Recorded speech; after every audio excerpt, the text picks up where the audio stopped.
नमस्कार। आज हमारे साथ बातचीत करने के लिए मौजूद हैं ट्रैक्टर यूनियन के चेयरमैन मोहम्मद आरिफ। उनसे बातचीत करेंगे कि उनका जो मुद्दा है, जो पिछले लंबे समय से अपनी मांगों को उठाते आ रहे हैं, वो कहां पर पहुंचा है और उन्हें सरकार से क्या उम्मीद है। मोहम्मद जी, स्वागत है आपका हमारे चैनल जेके खबर 9 में। हम आपसे जानना चाहेंगे कि आपकी जो लगातार मांग उठा रहे हैं कि माइनिंग को लेकर कहाँ मुद्दा पहुँचा और सरकार से क्या उम्मीद है। मैं बहुत मोहम्मद आरिफ आपके चैनल का शुक्रिया अदा करता हूँ। आपके चैनल ने हमारी काफ़ी सहायता की है इस मायने के मुद्दे को लेकर। तो हम पिछले 6 साल से ये मुद्दा उठा रहे हैं। हमने काफ़ी प्रोटेस्ट भी किए, काफ़ी लीडरों के पास भी गए, एडवाइज़र जो गवर्नर के एडवाइज़र हैं उनके पास भी गए। समय समय पर हम अपना जो जहाँ तक चलती थी हमारी हमने चलाई, लेकिन जम्मू के अंदर कुछ ऐसे शैतान लोग बैठे हैं जिन्होंने इसके ऊपर बैन लगा के रखा है। तो आज जो आपने एक सवाल किया कि जो पॉलिटिक्स पार्टी वाले लीडर हैं वो दिल्ली जा रहे हैं, तो हमने काफ़ी लीडरों से भी मुलाकात की है, लेकिन हमारा मसला ज्यों का त्यों बना हुआ है। और एडमिनिस्ट्रेशन ने, सरकार ने, जम्मू कश्मीर ड्यूटी एडमिनिस्ट्रेशन ने पिछले कुछ दिनों से कुछ ब्लॉक खोले और आप लोगों ने देखा जैसे वो ब्लॉक खुले और पॉलिटिकल पार्टी के जो छोटे छोटे लीडर हैं वो प्रेस कॉन्फ्रेंसें करने लगे, प्रोग्राम करने लगे माइनिंग के ऊपर। तो जो शुरुआत सोन जी करता है अंत भी वही करता है। तो हमने इसको शुरू किया।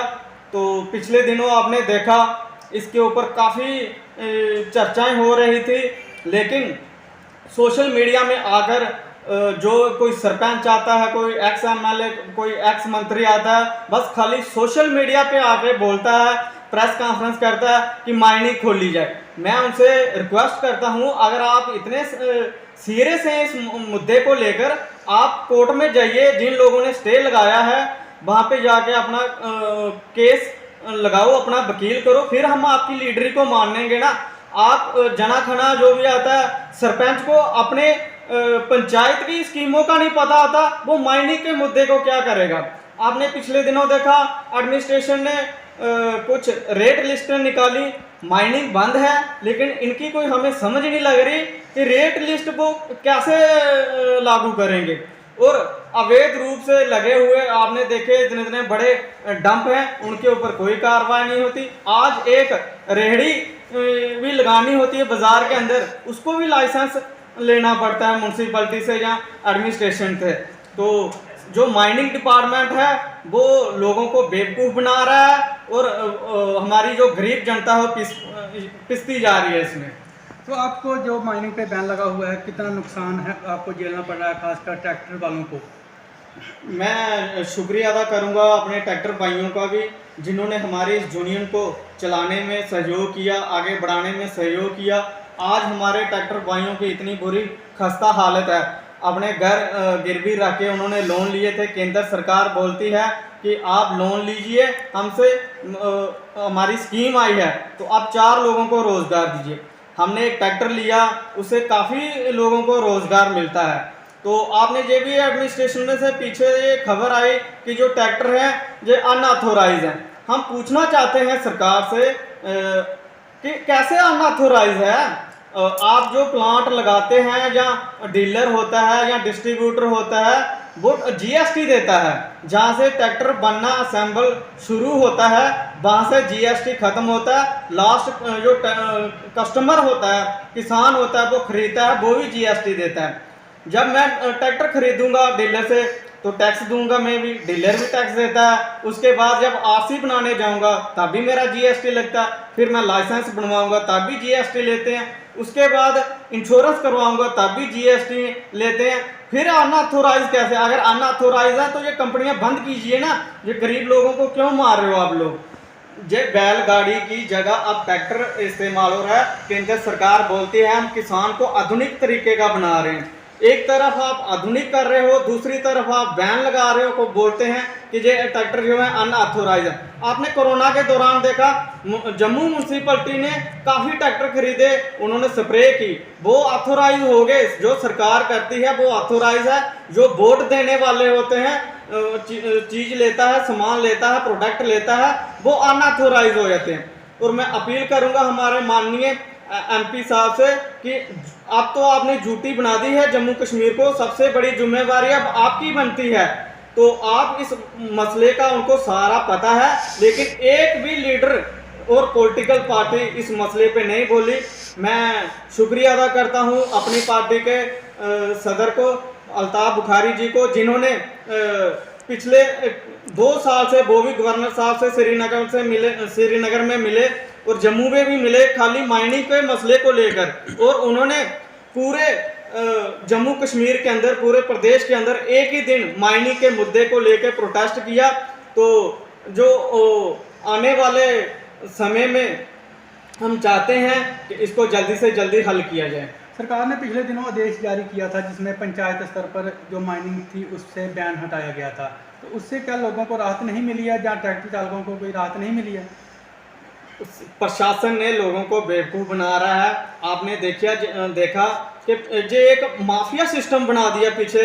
इन्होंने बोला कि जो ट्रैक्टर वाले हैं जो माफिया है, माफिया जब से अपने एमएलसी विक्रम रंधावा जी ने एक प्रेस कॉन्फ्रेंस की, उन्होंने सच बोला, हम उनका भी शुक्रिया अदा करते हैं। जो लोग 2017 से बोल रहे हैं मायने के मुद्दे को लेकर, हम उन्हीं लोगों को क्रेडिट देंगे।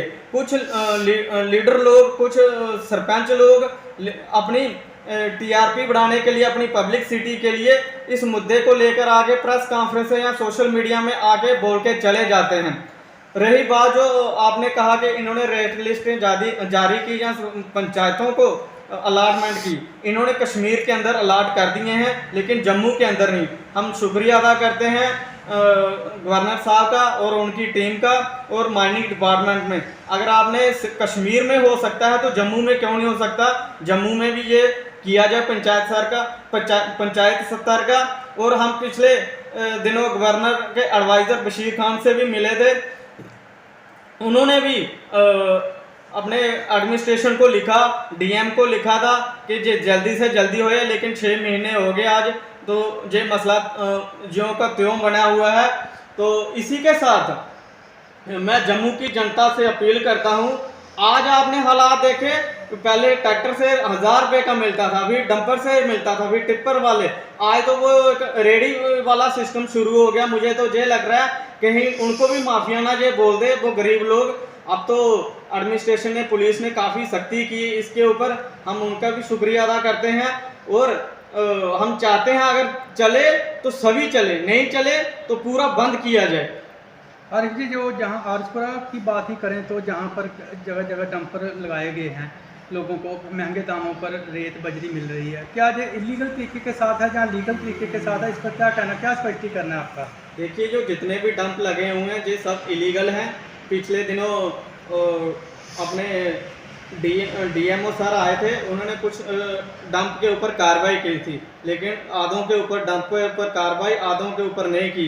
तो उन्होंने वो क्या खेल खेला वो हमें नहीं पता, लेकिन हम अपने मुद्दे की बात करेंगे कि हमारा ये मसला हल किया जाए और हमारे गरीब ट्रैक्टर भाइयों को राहत दी जाए।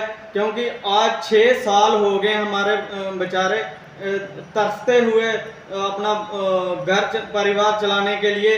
और इसी के साथ आपने देखा पिछले कई सालों से हम इंश्योरेंस भरते आ रहे हैं अपनी गाड़ियों का, वो कहाँ से भरेंगे? हमारी फैमिलियां हैं, स्कूल की फ़ीस देनी है, बूढ़े माँ बाप हैं, उनकी दवाई वगैरह भी करनी है, तो ये काफ़ी मुश्किलात हो जाती है। जब दिल्ली में ऑल पार्टी मीटिंग बुलाई थी प्रधानमंत्री जी द्वारा, उससे क्या उम्मीद है? आपको कोई आशा की किरण नज़र आ रही है कि आपको भी कुछ राहत मिल सकती है? हमें तो कोई राहत नज़र नहीं आ रही। जो जितने भी लीडर जा रहे हैं, पॉलिटिकल पार्टी वाले जा रहे हैं। आपने जो मुद्दा था प्रोफेसर भीम सिंह के समक्ष भी रखा था, क्या लगता है कि उन्होंने आपकी बात वहाँ पहुँचाई होगी? हम भीम साहब का भी शुक्रिया अदा करते हैं। वो हमारे कहने पे आरएसपुरा में आए थे, उन्होंने हमारी थोड़ी सी सपोर्ट की, लेकिन आगे ये मुद्दा नहीं चला पाए वो। तो जो डेलीगेशन दिल्ली में गया है जे अपने लिए गया है, जे जम्मू की जनता के लिए नहीं गए हैं, जे अपनी कुर्सी के लालच में जा रहे हैं वहाँ पे। और कुछ लीडर बोल रहे हैं हमें जी बुलाया नहीं है। हम पूछना चाहते हैं वहाँ पे जाके आप क्या करोगे? उत्थे जाइए तुम्हें माँ पुटने ना, तुंदे कोला जम्मू नहीं कुछ होया तो उत्थे जाइए तुम्हें दिल्ली के करना। दिल्ली वाले सियाड़ कढ़ाते जो ये जम्मू है, इसी पहले बचाओ, इसको ऊपर तवज्जो दो।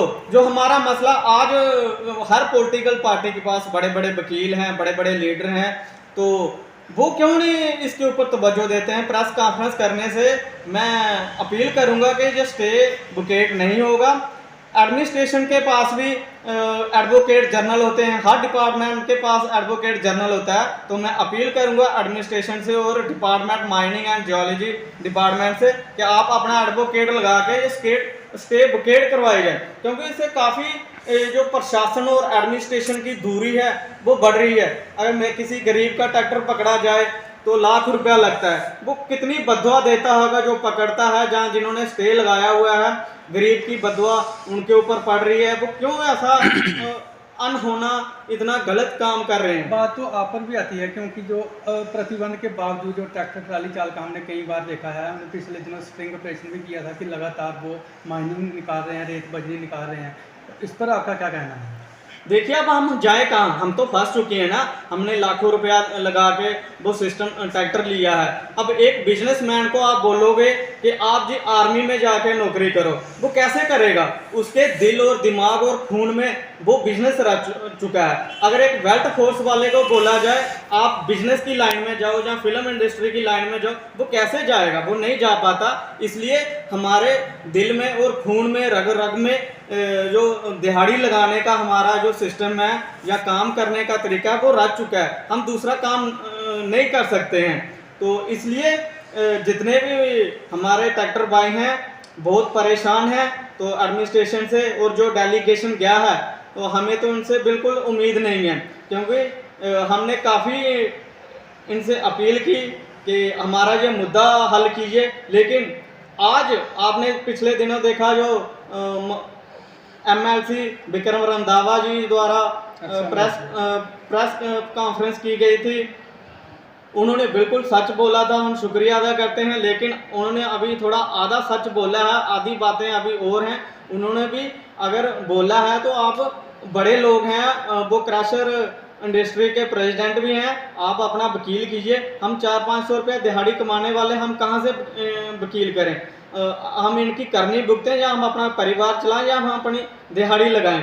तो इसी के साथ जो डेलीगेशन गया है इससे हमें बिल्कुल किरण की उम्मीद नहीं है, बिल्कुल कोई उम्मीद नहीं है। ये सब लोगों को गुमराह कर रहे हैं। और जिस जनता ने आपने देखा कि हाथ काट के इनको वोट दिए, आज उल्टा यही हम पर पड़ रहे हैं। हमारे ट्रैक्टर आप देखो पुलिस स्टेशन में, पुलिस पोस्टों में 1-1 किलोमीटर तक लाइन लगी है और कोई भी जम्मू के अंदर पुलिस स्टेशन या पुलिस पोस्ट पूरी भरी हुई है, जगह ही नहीं है वहाँ पे गाड़ियाँ लगाने की। आज ये एक इतना बड़ा क्राइसिस फैला दिया है। आपने देखा रिंग रोड बन रहा है, उसका माल कहाँ से आ रहा है? एम्स है, IIT है, अखनूर 4 लेन बन रहा है और जो सरकारी प्रोजेक्ट है। दूसरे दिन जो फीता काटने आते हैं जो पॉलिटिकल पार्टियों के लीडर हैं, वो कहाँ से लुक कहाँ से बनती है? लुक भी तो रेत बजरी से बन रही है ना, वो कहाँ से आ रही है? अगर आप उन लोगों को परमिशन दे सकते हैं जो बाहर से आए हुए लोग हैं, तो हमारे जो जम्मू कश्मीर के लोग हैं या जम्मू के लोग हैं जिन्होंने आप लोगों को वोट दिए हैं, तो उनको आप परमिशन नहीं दे रहे हैं। पिछले दिनों आपने देखा एक सोशल मीडिया में वायरल हुई पर्ची जो MOS की स्टैंप लगी हुई थी PMO ऑफिस की। तो हम उनसे अपील करते हैं, अगर आप लोगों ने जो 2 MP हैं हमारे, अगर आप लोगों ने वोट लेने हैं तो आप हमारी जनता के बीच आइए। अगर नहीं लेने हैं तो आप सीधा प्रेस कॉन्फ्रेंस करके या प्रेस नोट निकाल के बता दीजिए कि हम अगली बार वोट नहीं लेंगे आपसे। तो हम आपसे और जम्मू की जनता है ये आपसे सवाल ही नहीं करेगी। और सबसे बड़ी इस टाइम जिम्मेवारी हमारे जो 2 MP हैं इनकी बनती है जम्मू रीजन में। आज हमारे साथ बातचीत करने के लिए मौजूद है ट्रैक्टर यूनियन के चेयरमैन मोहम्मद आरिफ, जिन्होंने माइनिंग को लेकर अपने विचार रखे और सरकार से मांग करते हुए कहा कि ट्रैक्टर चालकों और मालिकों की भी सरकार सुध ले, क्योंकि उनका ये कारोबार जो है पिछले 6 सालों से ठप पड़ा हुआ है। कैमरामैन राजकुमार के साथ मैं सोहन चौधरी, JK खबर नोटिस। अगर आपने अभी तक जो की खबर नाउ को सब्सक्राइब नहीं किया है तो अभी सब्सक्राइब कीजिए और ताज़ा तरीन खबरों की जानकारी के लिए www.jkhabarnow.com पर देश दुनिया की खबरें भी आप देख सकते हैं।